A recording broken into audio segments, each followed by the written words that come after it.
Et maintenant, j'ai un conseil à donner au peuple malien. Aux Maliens, j'ai un conseil à donner.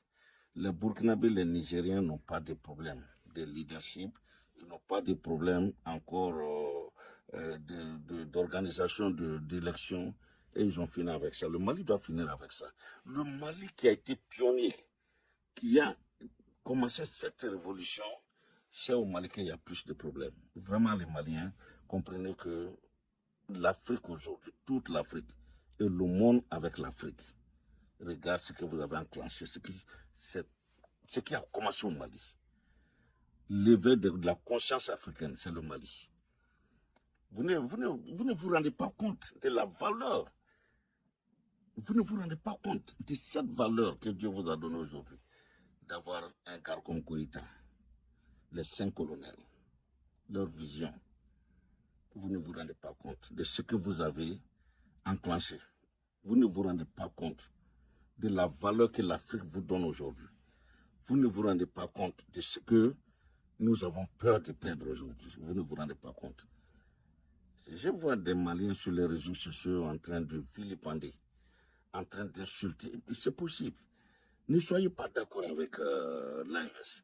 Ne soyez pas d'accord avec Assini. Mais je vous en prie, soyez d'accord avec l'immense majorité des Noirs qui voient en vous aujourd'hui un peuple libérateur, un peuple qui nous libère, un peuple qui a commencé la libération de l'Afrique, de l'homme africain, de la femme africaine.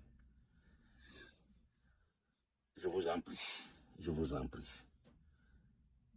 Faites comme au Burkina, faites comme au Niger, faites bloc autour d'Assini et de ses compagnons.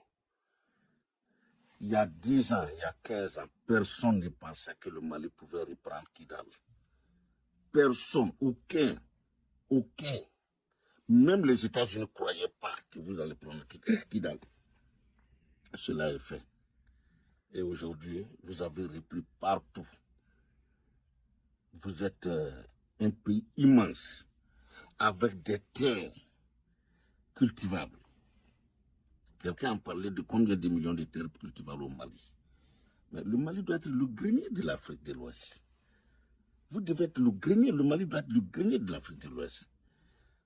Et en même temps, les richesses, l'immense richesse malienne, doit profiter d'abord aux Maliens, ensuite aux Africains.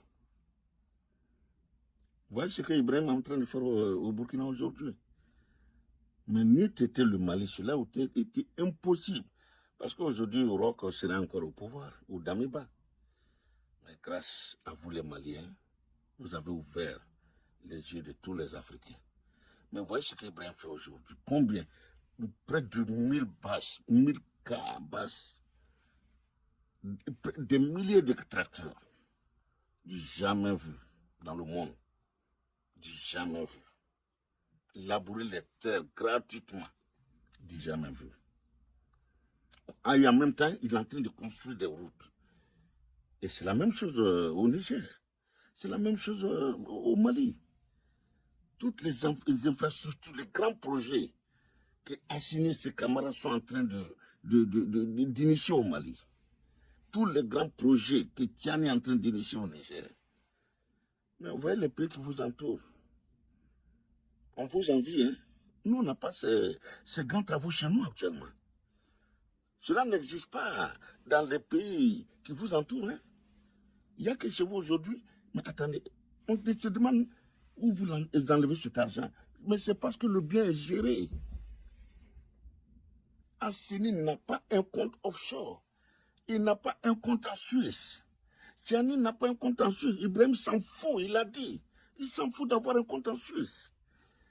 Mais si cela s'en fiche, cet argent, l'immense richesse de ces pays, mais ça profite à qui? Ça profite à nous les Africains. Ça profite à nous les Maliens. Cela profite à nous les Nigériens. Cela profite à nous les Burkinabés. Mais voyez aujourd'hui, l'immense majorité des Blacks à travers le monde, même en Jamaïque, j'ai vu une femme jamaïcaine qui dit Ibrahim tenait tenez, nous vous supportons et toute la Jamaïque aujourd'hui supporte. Les Haïtiens qui ont d'immenses problèmes, les Haïtiens veulent voir aujourd'hui ce qui se passe au Mali.